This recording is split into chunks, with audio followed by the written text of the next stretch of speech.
Hey viewers, you're watching The Savera and I'm Vidhi Joshi. The Lok Sabha passed the revised Income Tax Bill 2025, number 2, marking a historic overhaul of India's direct tax regime. The bill, reintroduced by Finance Minister Nirmala Sitharaman earlier in the day, aims to replace the Income Tax Act of 1961 with a modern, simplified and more taxpayer-friendly law. Notably, this move comes after the original income tax bill, which had been introduced during the budget session in February and subsequently referred to a select committee, was formally withdrawn by the government on August 8, 2025.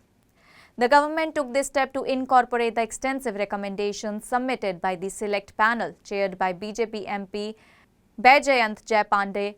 The newly tabled income tax number 2 bill incorporates nearly all of the 285 recommendations made by the Select Committee, which presented a comprehensive 4,500-page report after 4 months of detailed review. The committee's primary objective was to simplify the legal language, clarify various provisions, reduce litigation and ease compliance for taxpayers. In addition to the committee's inputs, the government also considered feedback from stakeholders to further refine the drafting, align terminologies and ensure accurate conveyance of legal intent. This led to necessary corrections in phrase alignment, cross-referencing and structural clarity, resulting in a completely new draft bill designed to replace the outdated 1961 law. The new legislation consists of 536 sections and 16 schedules, all reorganized for better accessibility and coherence. A key conceptual shift introduced by the bill is the replacement of the terms previous year and assessment year with a unified tax year, streamlining the interpretation of a financial period across the tax system. Other significant changes include the elimination of contradictory or obsolete provisions and the enhancement of the Central Board of Direct Taxes' powers to draft rules in alignment with the digital era. Notably, Finance Minister Nirmala Sitharaman, while introducing the bill, described it as a consolidation and amendment of laws relating to income tax with a clear focus on modernization and simplification. Among the notable changes accepted from the Select Committee were provisions that improve flexibility for taxpayers, such as allowing refunds even for those who file their returns after the deadline. The committee also recommended reintroducing the Rs 80 million deduction on inter-corporate dividends and a nil TDS certification option for those without any tax liability, reducing unnecessary deductions and paperwork for compliant individuals.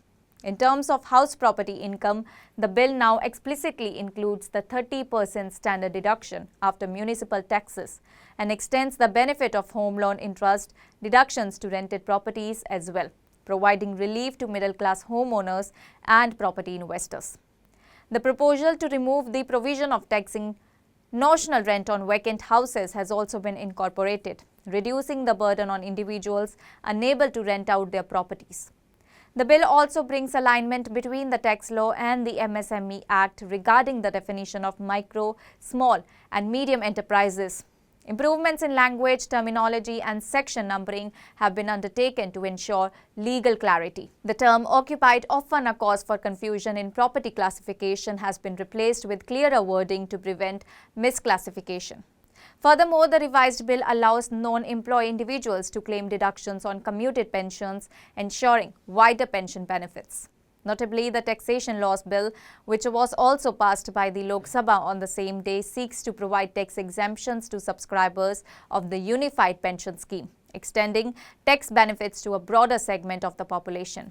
Both the bills were passed without debate amid strong protest by the opposition on unrelated issues, though the government emphasized that the bills reflect thorough consultation and incorporation of expert and stakeholder input. The Central Board of Direct Taxes, under its new enforcement with empathy policy, aims to back these reforms with rules that promote ease of compliance, transparency and reduce delays in processes like tax refunds and advanced rulings.